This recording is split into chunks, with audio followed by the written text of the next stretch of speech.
Hi there, welcome back. I see that you're making it around the course shell here. If you're here getting your syllabus video instructions. I usually in a face-to-face class, I take time the first class period and go over the syllabus with the students. I think that is helpful in really understanding what it is you're supposed to do in the course. Sometimes it can clear up some misconceptions, and so I want to do that for you here in a video form, and we'll see how it goes. As I mentioned, I encourage you to print a copy of the syllabus and keep it in a folder or something with your books, or save a copy to your computer hard drive, just in case for some reason Blackboard were to go down. You still want to be able to access your syllabus. So that's my recommendation on the top, right there on the top. So get the syllabus, make sure you understand it. This is a lot of times people send me questions and I write back the answer to that is in the syllabus. So try not to be that person. Look in the syllabus. Sometimes you just can't find it. That's fine, but at least let me know you tried to begin with. So let's talk about the syllabus. A lot of it is very simple. The course description, the overview, whatever, what requirements it meets, those kinds of things. My office hours, email, phone number. I can tell you, as I've said in the Start Here materials, I think, email is the best way to contact me. If you call my office, if I'm with a student, I will not answer the phone. If I'm in a meeting of some sort, I won't answer the phone. And the voicemail I don't like to listen to all that much either, because it comes in as a file on my computer and I have to play it out loud. And so I worry about confidentiality issues when I have to do that. And so I don't listen to my voicemail until I'm someplace where I don't think anyone else will be able to hear it. And so sometimes I can't get to it right away. So really the best way to get in touch with me is to send me an email. If you need to talk with me in person or via telephone, send me an email and we'll set up a time so that I can be available via telephone or in person for you. And I think we'll find that works a little bit better. If you just leave me a voicemail, you may be waiting a very long time for a response. In the course, we also have Q&A boards. For me, for our teaching assistant, as well as Q&A board at Student Lounge where you can post questions to each other. So be sure to use those too. If it's a question that everybody would benefit from, that let's say you were in a classroom and you would raise your hand during class and ask the question, because you're probably not the only person with that question, put that kind of thing on the Q&A board. And then if you have a question about something in the class, the first place that you should go after the syllabus is to the Q&A board. Go and see if it's been asked and answered. Because if it's already been asked and answered and then you put a question, I'll say, or the TA might say, go look, that's been asked and answered. Please review the Q&A board. So save yourself that that sort of feeling of, oh gosh, I can't believe she thinks I didn't go look it up. Save yourself that little moment and just go look for it there first. That's the quickest way to get the answer. If the answer's already there, you have your answer right away. You're not waiting on anything. But if it's a personal thing, like, some reason that something's happening to you personally that you wouldn't normally raise your hand and ask in class or discuss in class, that's the time to send an email and try to talk with one of us more in person. Okay? So remember, anything on the Q&A boards is public. That's the classroom environment. That's where you'll raise your hand in class and ask the question, and other people will benefit from the answer. And the email is really saved for the kind of personal things that you would say to the instructor, in private on your way in or out of class. Those kinds of things, okay? So keep that in mind. And whenever you have a question, the first place to go after the syllabus is the Q&A boards. Go check there. The answer might already be waiting for you, and then you don't have to wait for the response. Okay, so there's the best way to get information you might have. I'm just looking at the syllabus as we go through. So there's the goals and the outcomes and the required textbooks. You do need all of the books for this class. I always get that question. Do I need all these books? Yes, you need all these books. That's why they're called required. So you need all the books. And you need them the day the class starts. So that information is available through the bookstore. If you go to the TW bookstore website, they can tell you what books have been requested for different classes.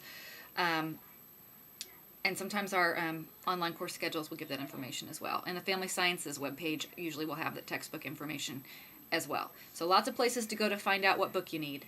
But you need all three. And no excuses.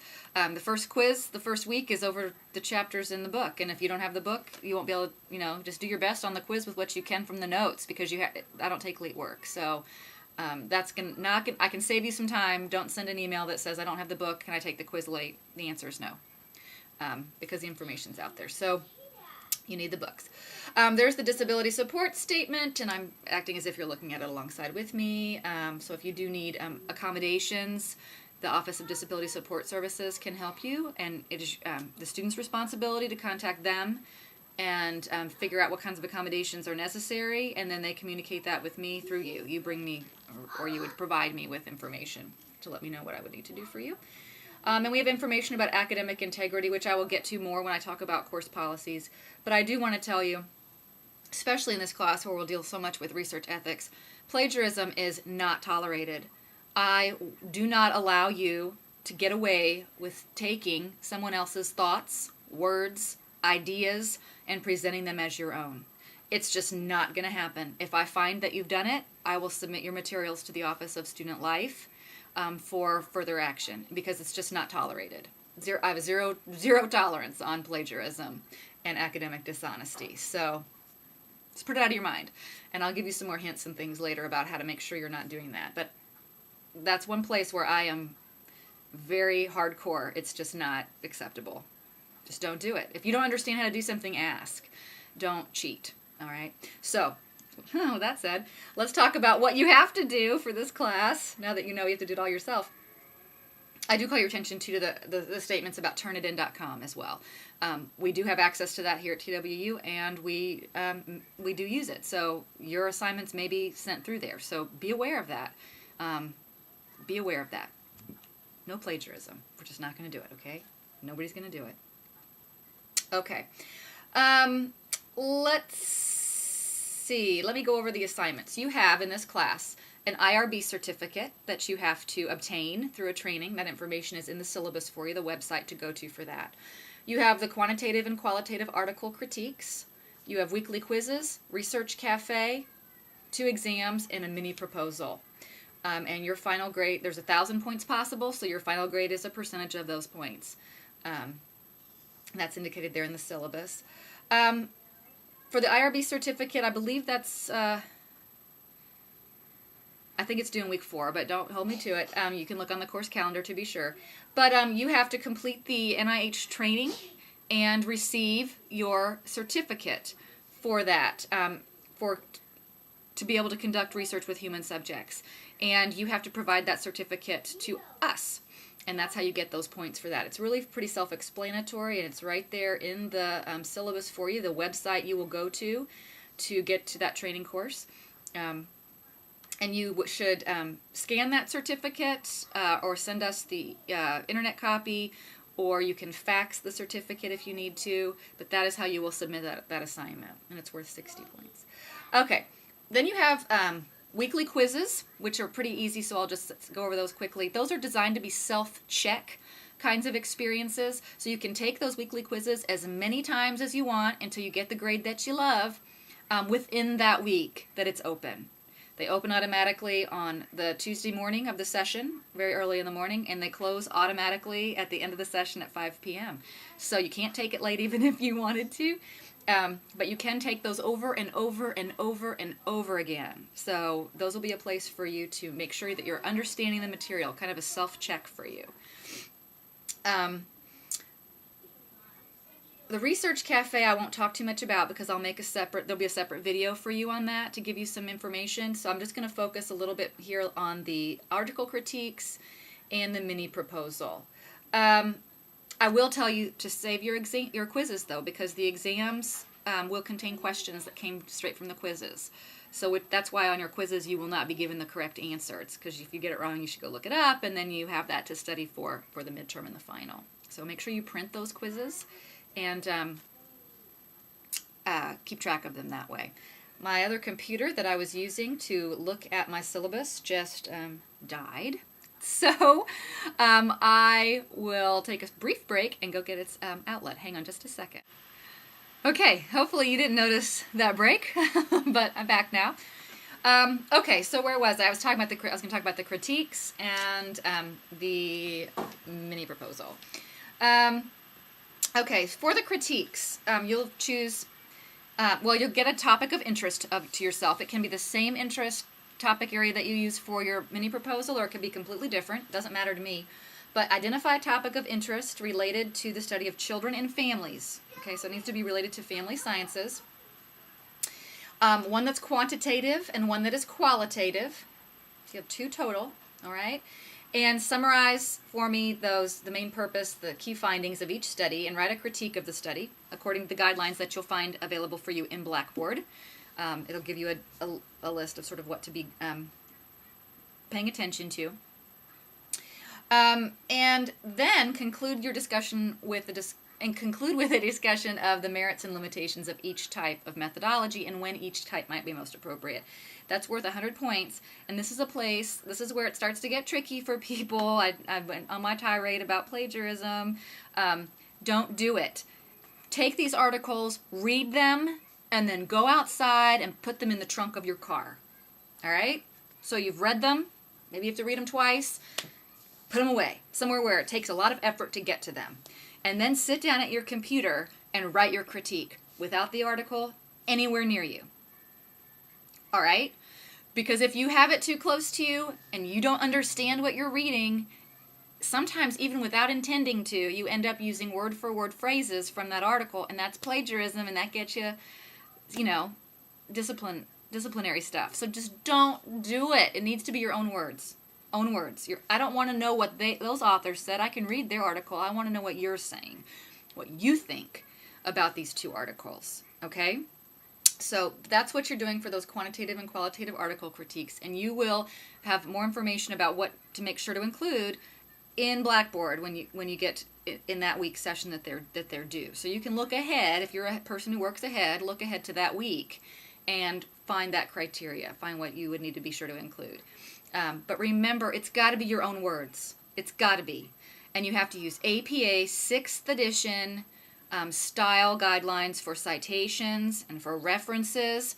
I don't want the back page to say bibliography or works cited. It should say references. You've got to use APA format. I require in the policies. I talk about how I want it to be in manuscript format, meaning I want that title page that has the running header. I want it to look like that. You don't necessarily need an abstract for the quantitative and qualitative article critique, but I want it to be in manuscript form with the running header and the whole 9 yards. So if you don't know APA very well, now's the time to be practicing it and getting to know it. Get that manual out and use it to work from. And there'll be more information about those critiques coming up later. The big thing that you're going to be working on, the thing that's going to be on your mind the most, is the mini proposal. And this is going to be done in steps. Things will come due in different weeks because I want you to be able to get feedback from me throughout the semester as you're working on each section. And then at the end of the semester, you'll turn in the whole thing to me for grading. But I will have already read it and given you feedback. So hopefully it's going to be a really great product, right? Okay, so it's going to be 12 to 15 pages. Sometimes it goes a little more, but it shouldn't go any less. That does not include the title page, the references, the abstract, and you will have an abstract for the mini proposal. And you see the course calendar for when those different sections are due.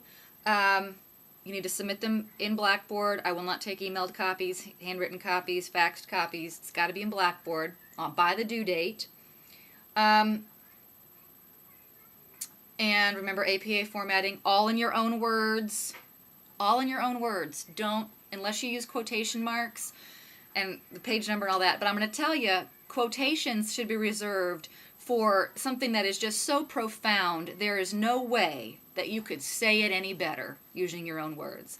This is really for something that's just so monumental that you can't paraphrase it, or to paraphrase it, it would lose some of its meaning. Don't be quote heavy. Put it in your own words. Save those quotes for those monumental moments. So you'll have the introduction, the review of the literature, the methodology, and the plan of analysis. And I'm going to make you a different video about the mini proposal to kind of go into more detail with that. You'll turn the introduction in last, and that's on purpose. So I have a reason for that, and I'll explain that more too. But just wanted to let you know, you do get a chance to do that in sections, so you'll get feedback from me throughout. Okay, and then we have the course calendar, which tells you when everything is due. I suggest that you get yourself a little planner or whatever you have, something that you keep. Some people have their computer desk and then they have a big calendar in front of it, whatever works for you.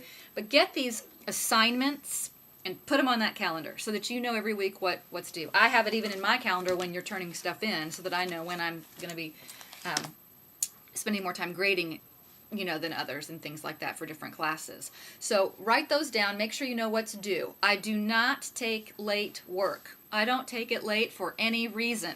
There is no excuse you can come up with that will convince me, I'm sure. I'm being a little bit overbearing about it right now. There are some times when things happen in life that we have to make concessions. For instance, one time someone was in a car accident and they were in intensive care and they couldn't do their assignments and we let them turn those things in late. But that's really about how serious it needs to be. I don't take late work. Your computer froze up, you didn't get it on time, it's a zero.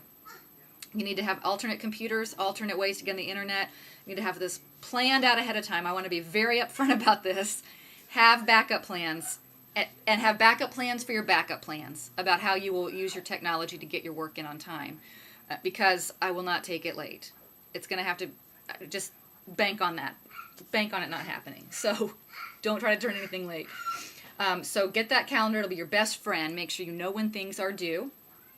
As I mentioned before, the quizzes, they open on Tuesday mornings at 6 in the morning, and they stay open until the following Monday at 5 when they're due. So, you can take the quiz as many times as you want in that time frame. So as soon as you've had a chance to read the material and absorb it, and you kind of think you know what's going on, go take the quiz and see how well you know it. You don't like your score, you can take it again. So up until the time that it's due. So take advantage of that. It's really helpful, not only for your grade, but for your understanding level. But once the quiz is closed, once the week is over, you can't go back and retake it. So you can't say, well, I'm going to wait until, I got something. I'm going to wait until, the end of the semester and see if I need to go back and retake that quiz. Once the week closes, you can't go back. So now the midterm and the final are not that way. Those are one time only. But the quizzes, you can have multiple attempts. Okay, so the course calendar tells you when different things are due. And the last half of our semester is much more writing intensive than the first half. And of course that's on purpose because you have to learn how to do all this before you can actually produce it. The last week ends on week 15 ends on a Friday, so be sure you note that in this calendar you're making. The complete mini proposal and quiz 14 are due on a Friday, not a Monday like the rest, because then we start finals week and then you'll be taking your final exam. And I need to have time to grade it before grades are due. So there's policies. You need to check into Blackboard at least daily, and see what's going on. Read the announcements page, see if anything new's come up, check the Q&A board, see if anybody has a question. Even if you don't have a question, go into the student lounge and see if someone's asked something that you know the answer to, and give them some help. The syllabus has information about how to get technical assistance. The TA and I are probably not the people to email because you keep getting an error message when you try to take a quiz or something like that. If it's because you're locked out of a final or a midterm or something, we have a procedure for that. But if it's just something that's wacky with your computer, we really can't help you with that. That's something you need to call the help desk about. And the number is on your syllabus about how to do that. I think you can hear singing in the background. So be aware of that as well. We will do a lot of email communication in this class and communication via the announcements. So be sure that you are checking those often and that the email you have linked to Blackboard is the email account that you actually check. Because if we make a change or if we announce something and you don't get it because your email's not linked up, you're going to miss out on a lot of information and it could affect your grade. There's information about netiquette and expectations for professionalism and courtesy in the syllabus as well as in the course shell. All your communications with me, with the teaching assistant, with each other, need to be professional, respectful, and courteous. Even if you are feeling emotional about something, you need to make sure that you take time to reflect and that you convey professionalism and respect in whatever communication that you undergo in this class. And we take that very seriously as well, so be aware of that. Readings are required. That's in the syllabus. Written work, I give you information about how to save your files. It's very important that you save your files in a certain way, because when I have 30 plus papers to grade, it takes a lot of time if I have to rename every file. So it's in the syllabus, how to name your files, how to indicate on the subject line when you communicate with us what's going on. You need to put your last name, the class, your last name, and the sort of the topic that you're talking about on your subject line of your email. These are very important things for us when we there's a parade going on, when we are trying to navigate multiple courses, especially an online course. So be sure you follow those instructions. They're in the back matter of the syllabus after the tentative course calendar is where you'll find that. Very important though, and if you don't do it, you will get a reminder from us. That first one will be friendly, and the second one will be more strongly worded, probably to follow those procedures. So if you can just go in there and check that out now, it'll become habit for you and it'll be much easier. I'm not going to take any, I already said that, emailed assignments. They have to go on Blackboard. Save everything as a .doc file, because if it's a .docx, I can't always open it. And if I can't open it, then I can't grade it. And if I can't grade it by the due date, you get a 0. So it is really your responsibility to make sure you're saving your files appropriately. And again, I talk about how I will not take any late work. I will not tolerate plagiarism, so that's there. As well as our family sciences diversity policy. The rest is probably pretty self-explanatory, and you will find more information about assignments in the weeks that they are due in our course shell. So you can feel free to look ahead in that way if you want to. But hopefully that gives you an overview of what you'll be doing in the class. It's not going to be as bad as it sounds. And again, welcome to the class. We look forward to a great semester with you.